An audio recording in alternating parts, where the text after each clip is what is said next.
Muito bom dia, vamos começar o mês de novembro aqui, entendendo o que vem pela frente nessa semana, que aqui no Brasil é feriado amanhã na terça-feira. Agora as commodities estão todas subindo, todas não, petróleo basicamente que move muito das commodities aqui no Brasil, e tem uma importante, o carvão, que é a principal matriz energética na China, com as intervenções do governo chinês, ela está caindo agora 30%.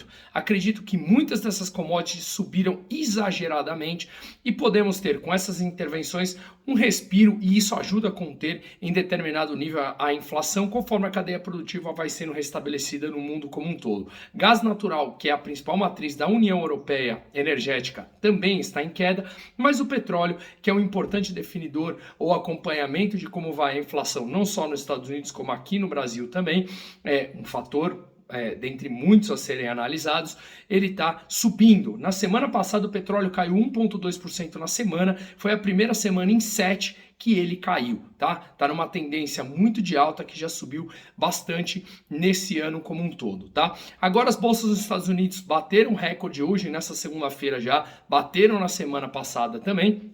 E mais importante, tem nos Estados Unidos a definição da política monetária na quarta-feira. Será que os Estados Unidos vão começar a retirar aquelas ajudas de 120 bilhões de dólares mensais já nessa reunião? Sendo que na sexta-feira tem por lá o relatório de empregos, o chamado payroll. Acredita-se que sim, que eles devem começar a retirar entre 10 e 15 bilhões por mês, sendo que eles vêm comprando 120 bilhões de títulos todos os meses para injetar liquidez no sistema e mantendo os juros artificialmente baixos. Os juros determinados pelo Banco Central não deve ser alterado, sendo mantido entre 0 e 0,25 por lá, tá? Mas eles devem começar a retirar gradativamente essas injeções de capital, uma vez que o mercado por lá parece estar melhorando. Vamos ver o relatório de emprego na sexta-feira, sendo que no mês passado ele veio bastante fraco, tá? Bom, na zona do euro tem para sair o desemprego nessa semana e que deve vir na casa dos 7,5% e pode ser que tenhamos o segundo mês de venda no varejo crescendo.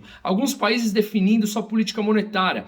A Grã-Bretanha deve manter em 0,1% até agora, manteve inalterada. A Austrália deve manter em 0,1% a sua taxa de juros básicas. A Polônia, que já subiu, agora está em 0,5%, deve subir um pouquinho mais aí também. E a Noruega, que também já subiu a sua taxa de juros, deve subir também mais um pouquinho durante essa semana. E na Alemanha saiu dados de vendas no varejo, a expectativa era que crescesse 0,6%, isso saiu agora pela manhã e teve uma queda de menos 2,5%. Então, números da Alemanha que surpreendeu, não só vendas online caíram, como também sapatos, roupas, no geral as vendas no varejo caíram bem, sapatos, roupas, vestuário no geral, tá? E a China saiu aquele PMI industrial, ou seja, como está o termômetro da indústria.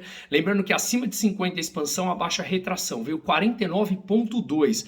Não só pior do que o esperado e pior do que o mês passado, mas como abaixo de 50. E o que mede serviços veio ainda acima de 50, mas abaixo também do que se esperava. E no Brasil, hoje a gente teve o Boletim Focus, revendo aqui a taxa de inflação um pouquinho mais alta para esse ano que deve ser terminado. Eu vou postar como veio esse Boletim Focus como um todo. E na quarta-feira tem a ata do Banco Central que mostra o porquê que o Banco Central escolheu subir 1,5% e mais importante, a taxa de juros da semana passada, né, a Selic, e mais importante, o que se espera para a próxima reunião, que já basicamente tem contratada mais uma alta, tá? Eu falei aqui no final de semana também sobre uns dados interessantes que saíram no Brasil que a gente tem que levar em consideração dentre coisas ruins que estão acontecendo, que eu atribuo isso a uma comunicação pior do governo com o mercado, mas os dados têm sido bons. Estados e municípios com superávit nesse ano, o governo central que saiu de um déficit no ano passado de 680 bi para um déficit agora, nos novos primeiros meses do ano,